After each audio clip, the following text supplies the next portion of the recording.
Yes, graduates, welcome to Hard Talk Podcast with HTK. Fasten your seatbelts. Hey, users and subscribers, welcome back to another episode of Hard Talk with HTK. We're going to cover a couple of things in this episode. First things first. Yes, I've noticed that the Jayden Smith case has landed on Andre Stevens's platform, and that he is systematically working himself through the TikTokers that are presently discussing the case or have been discussing the case for some time. Of course, they have to be an Andre fan for him to reach out to them, right? Anyway, no offense taken. All I'm saying is that it is interesting that suddenly the whole thing about Jayden Smith has entered the chat with Andre. He should have known about this from the moment it was taking place. I mean, at the end of the day, it was such a high profile case. I am very shocked, very surprised that Andre is only just now using these bloggers in order to get up to speed with what has been happening. Clearly, it has been of no interest. Now, I don't know whose idea it was to solicit Andre's help, but he has helped in the past when it comes to Donnelly. I am pretty certain it's a different kind of scenario in that he was passionate about the Donnelly situation from the very get-go. However, in this case, he has entered quite late and has to be playing catch-up. And I guess it is easier to listen to the oracy of the bloggers as opposed to go out and do your own research. Now, I was shocked, if not appalled, to hear Yard Boss refer to the mother of Jayden Smith as having a drunken spirit. Well, drunken spirit were the words used by Andre, but he was insisting that you cannot proceed to get justice for Jayden by involving Andreen. I don't understand that mindset and why you would take that approach. And I am hoping that Andre is smart enough to do his own research to find out what kind of person Andreen actually is.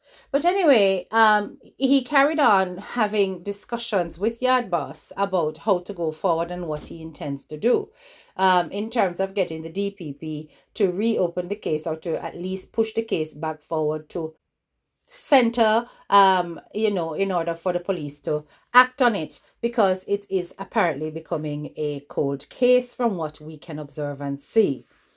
But interestingly, I looked through our history with the Jamaica Constabulary Force and how they have solved crimes where murder is concerned. And there are some striking unsolved cases that come to mind.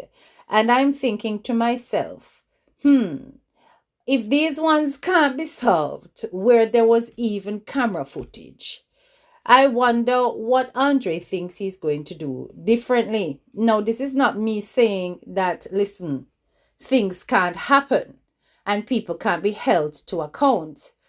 But in terms of solving the case of what has happened with Jayden with evidence, that part is highly dubious. Too much time has passed.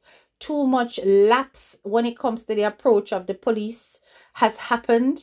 There's a lot of evidence that has not been followed up on, a lot of lines of inquiry that has not been followed up on and has been swept under the rug with a general statement of we've interviewed several people. But I'm going to cast your mind backwards to this particular case. Do you remember the case of Shanika Anderson, the 6-year-old? The 6-year-old who was abducted, murdered, and raped? And still to date, no one has been held criminally responsible for that brutality. Shanika was one of the scores of children who has gone without justice.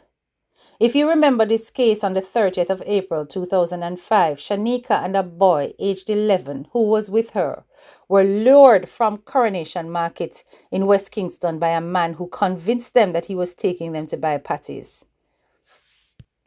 In this case, the mother, when she returned to her stall, she noticed that her child was missing along with that boy. She had immediately reported that to the police, who told her she had to wait 24 hours to file a missing persons report. Luckily, that law has changed. Now, that family believes that had there been an immediate search to find Shanika, she would most likely be alive today. The boy had returned to Coronation Market at dusk and told investigators that the man had bought them patties and drinks in the parade area of downtown Kingston, sat them down at St. William Grant Park, and later took Shanika to an unknown location. He said he, however, slipped away, sensing that something was not right. The day after, her lifeless body was found on an empty lot in Manly Meadows, East Kingston, a journey of about 10 minutes by car from Coronation Market. The child's body was found having endured a very brutal attack, with bloody clothes, and even a used condom was found close to her body. Although 3 male suspects were held after a reward of $100,000 was offered, their DNA samples did not match and they were released. We are now in the 21st year of no conclusion to this case.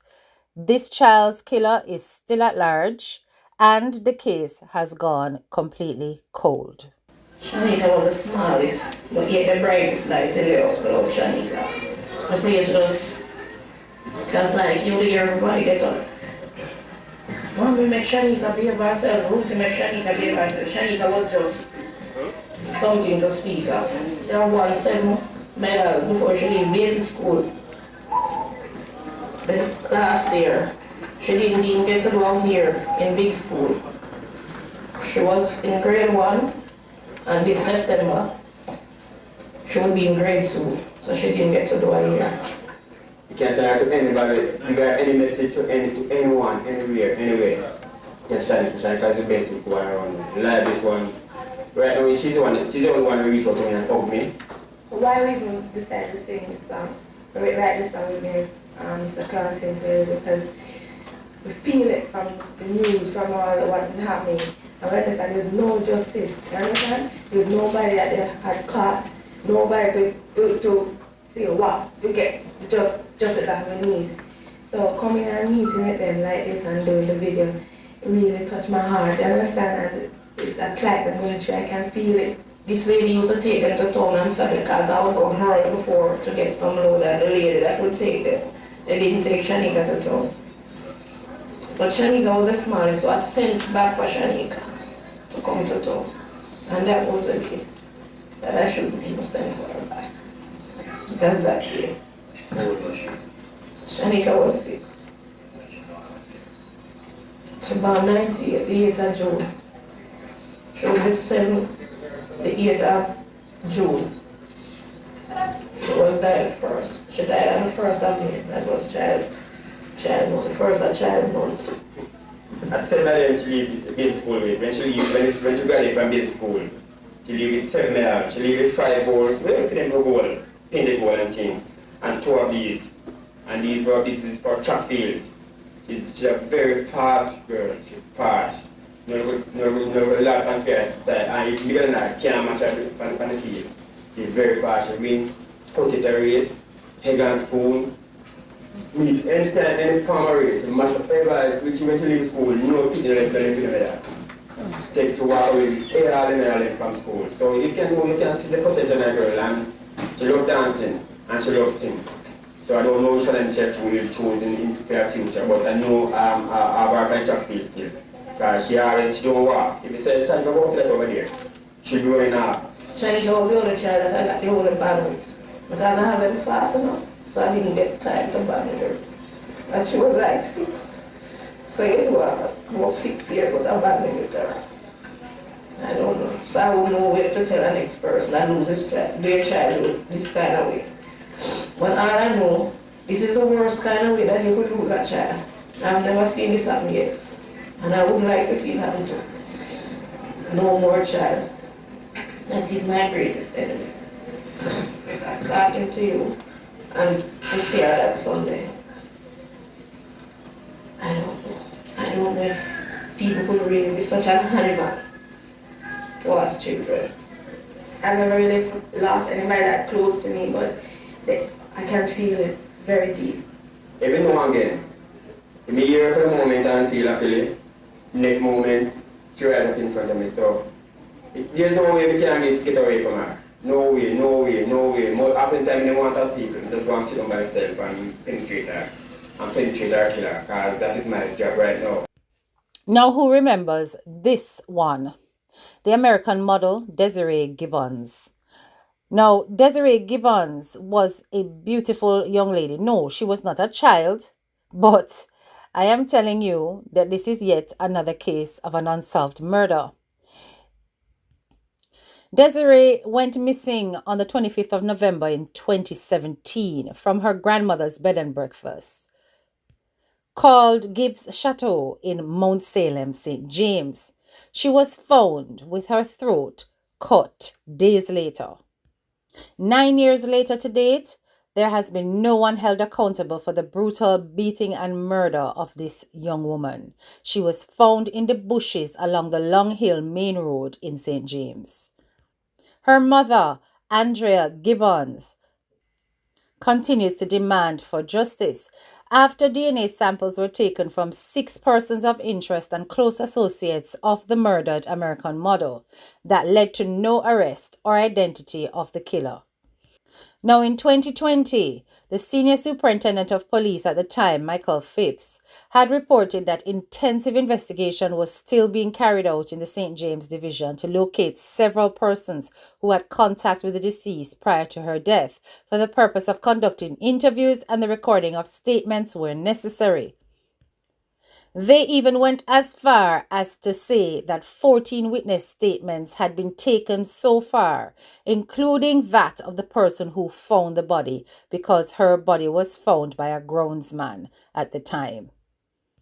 There was footage from closed-circuit television and a nearby security company, and none of that led to anything that enhanced the investigation. The police reported on data that was collected from her local cellular phone, which remained in police possession by 2020, as well as her international Apple iPhone, and none of that advanced the investigation, according to the police. The police even took buccal swabs of family members of the deceased, and the results, once again, were not conclusive when it led to a person of interest. Now, in 2020, Gibbons' mother had written an open letter to Andrew Holness, and she had questioned the way the investigation was handled. She accused the police, saying that they are covering up for her daughter's murder. Her exact words were, "What a shame. The detectives working on Desiree's case have failed to follow up leads given to them. They deleted her phone records received from AT&T as one detective informed us that they were not useful and proceeded to say he only requested 1 day of records." The mother also claimed that evidence taken from the murder scene, for example, one Tory Burch flip-flop, was given to Desiree's uncle at her grandmother's bed and breakfast and was not kept for evidence and swabbed for DNA.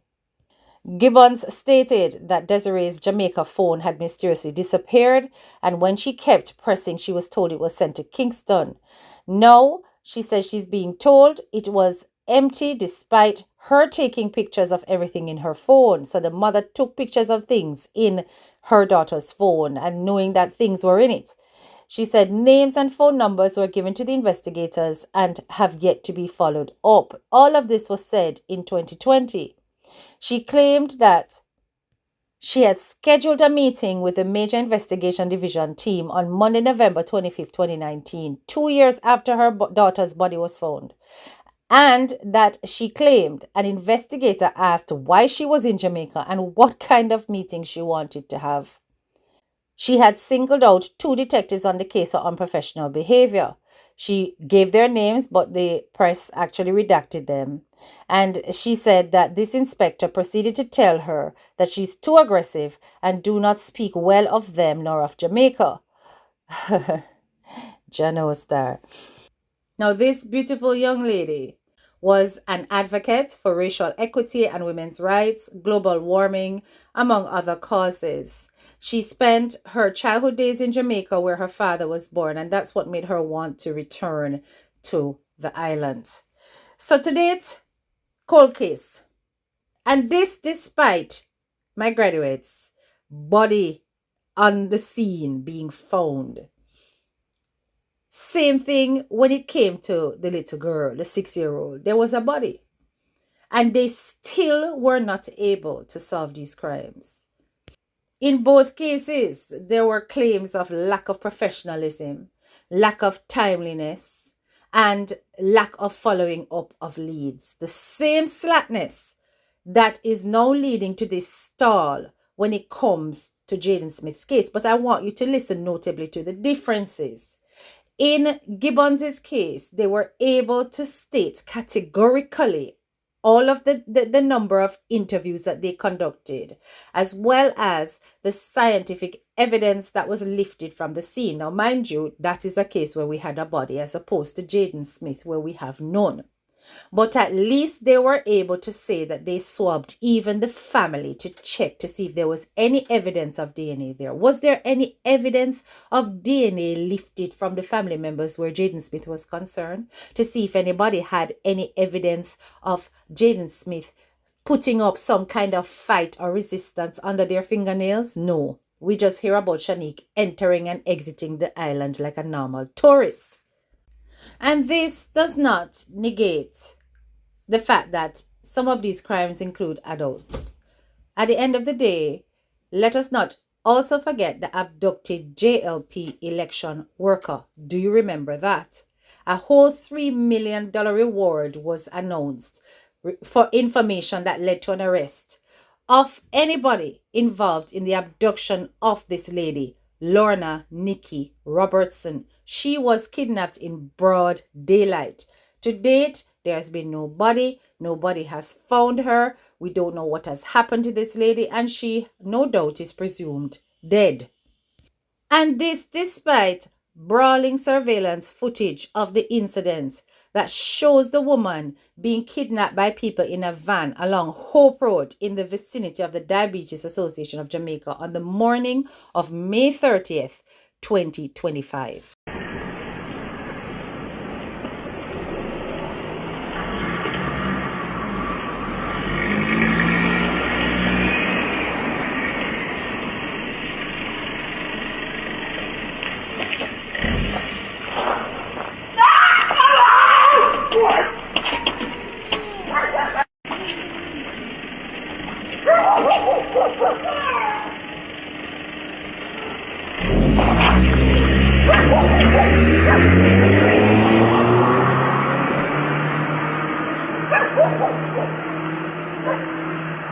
Almost a year later, still nothing.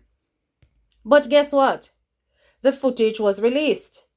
We see it here on my screen. The footage was released. Yet the footage for Jayden Smith's last moments cannot be released to the public. Nothing that will help to prompt the memory of any witnesses can be released to this date, yet this one went up in no time. Now I'm going to be open and frank with all of you, my audience. It isn't so much now about trying to find out what happened to Jayden because of how this case has been handled. Right now, what we should be focusing on is holding to account the investigation process and those who let this child down. I am very concerned that the Child Protection Services has not intervened where Jayden's guardians are concerned, and they have not even approached the mother to find out about the scenario which has led to this young man disappearing. I do not understand how the other children and young people in the care of these adults have not been safeguarded. I also do not understand how it is that the investigation, which had interviews taking place 2 weeks after, could not be flagged as one that was done in poor professionalism by the police. The lack of thoroughness, the lapse in time, the fact that a key suspect was allowed to leave the country are the issues that need to be raised in order to hold individuals to account. I am saying that this case has raised several red flags about our justice system and how investigations take place, and the reactions of those who are supposed to be authorities in the matter, and how delays can lead to a cold case, especially when it comes to the life of a child. These are the things we need to be challenging with our platforms. These are the things going forward that Jayden Smith will be held for in memoriam. In other words, the very memory of this child should be about fighting for the justice system to protect our youth far better than they are. And it will have a knock-on effect on how other cases are managed. Jayden Smith's name should never be allowed to go in vain, nor should it be turned into propaganda of a political nature, nor should it be turned into a dramatic show where people can get taps, roses, gifts. It really is about challenging the existing laws, the existing policies, protocols, procedures when it comes to investigations and how the key witnesses, suspects are handled. It is about making sure that the processes are tidy, thorough, and transparent, and that things going forward are done in a very time-specific manner, no matter which jurisdiction we are talking about. All the police need to be retrained when it comes to investigating potential crimes and treating everyone who has contact with the victim as a suspect from the get-go. It should be assumed none of that took place. The mere fact that interviews were taking place 2 weeks after this child went missing shows that the police did not care. The mere fact that we have got a principal who was talking so much in terms of details for a child who had hardly been at his school, and he has not been treated like a suspect, proves that these people were not handling the case properly.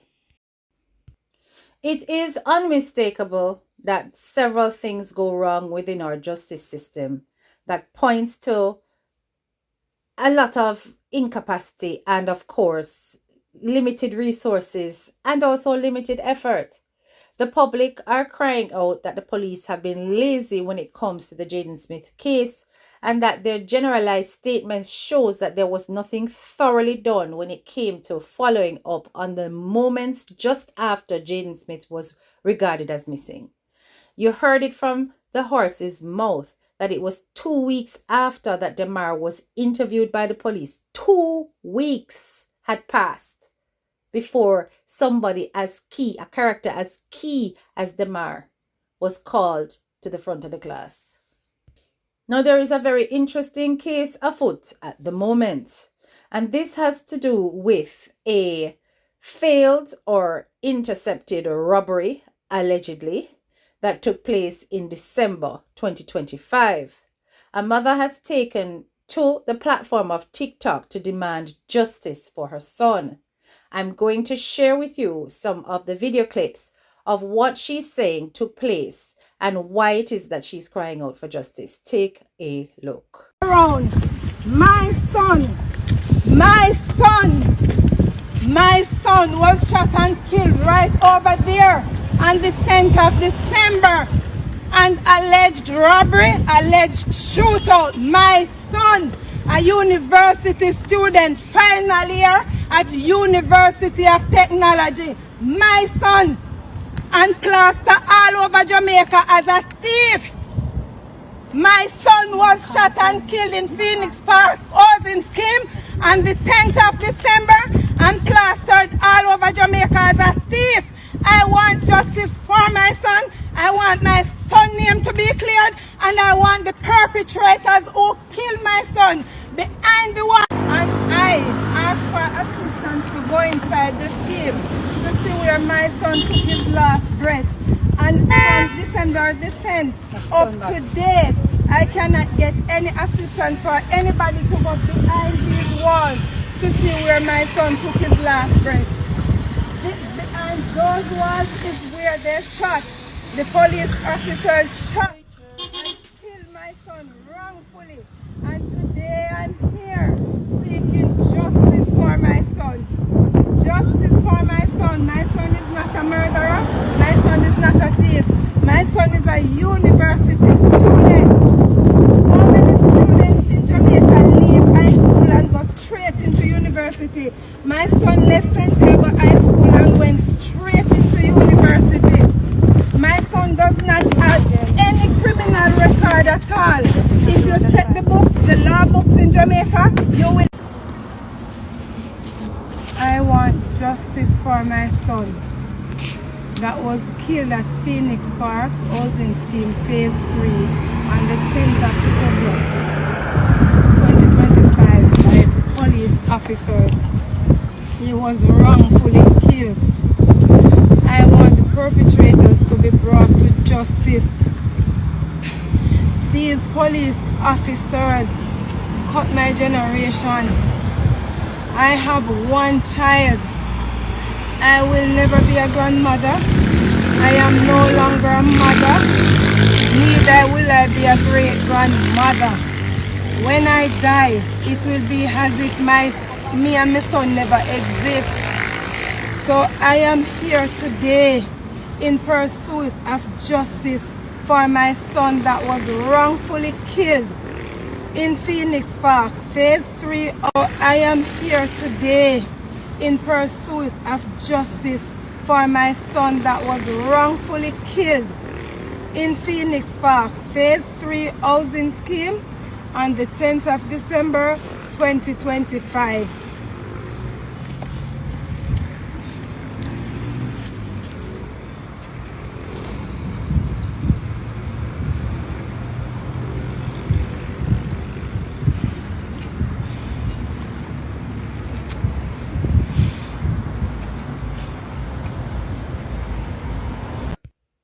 Now, this case did grab my attention purely because when I went investigating to look into the details of it, all I could see were complaints coming from residents of Phoenix Park Village in Phase 3, Portmore, complaining about the fact that they are paying for security, yet strangers are being allowed to meander through their premises and commit crimes.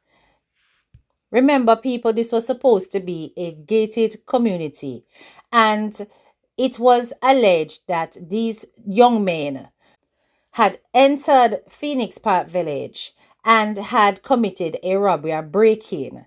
And it was after that the police were called and they intercepted them as a group. A shootout then ensued, during which one of the men was shot. Now, this one man that was shot is the young man that this mother is protesting about.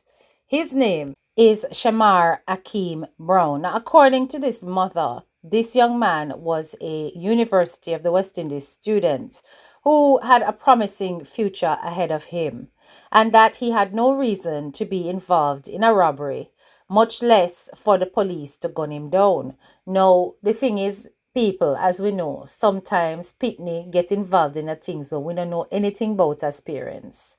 And sometimes the company they keep can lead them to all kinds of destruction. So I am not here to defend nor to negate the actions of the police, but to keep an open mind as to where this case might end up going. Because this mother is insistent that there was an injustice taking place and that there was some kind of cover-up based on the knee-jerk reactions of the police, according to her. She is saying that she received mixed messages. One, that it was 3 people, one of which opened fire on the police first, and that was not supposed to be her son. She later read that her son was the one who opened fire first, and then the police ended up retaliating, which led to the loss of his life. Now, when I looked for more information on what it is that the police were saying in response to the case, there was absolutely nothing stated to the public about the, the whole process of intercepting the robbery. There was nothing about why it is that one got shot or one managed to escape, how they are certain that this individual who died was actually a suspect, or at least guilty of the crime before his life was taken. It does raise some crucial questions about whether or not things are being handled above board by the police. And if the way things are going now, because remember, it's all about reducing the amount of crime, the amount of murders, could people be ending up losing their lives who are innocent? It's just a question, but at the end of the day, we all know we want a safer Jamaica, and we want people to think twice before they feel brave enough to actually commit any criminal acts in our communities. So at the end of the day, I know the majority of the Jamaican people will say, well, if I'm in the company of a thief, him ending up doing the same, or he's a part of the mess. So if he loses life, he has to blame his company and his choices, as opposed to us trying to rattle our brains about whether or not he's innocent. But here we have this mother who is insisting that this case was not handled properly, and that her child has lost his life for no good reason. Gunned down by police within phase 3 of the village on December 10 of last year. His mother is now back in Jamaica demanding justice. Crystal Williams has more.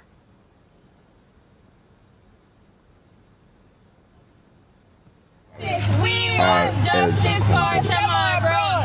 Shamar Brown was looking forward to his future. Shamar Brown was loving. Shamar Brown was honest. These are the visions shared by a distraught mother and the community of final year university student Shamar Akeem Brown as they protest his killing. Perlina McCurdy describes what allegedly took place beyond these walls. An alleged robbery followed by a shootout that claimed the life of her only child. My son was shot and killed in Phoenix Park, housing scheme, on the 10th of December, and plastered all over Jamaica as a thief. I want justice for my son.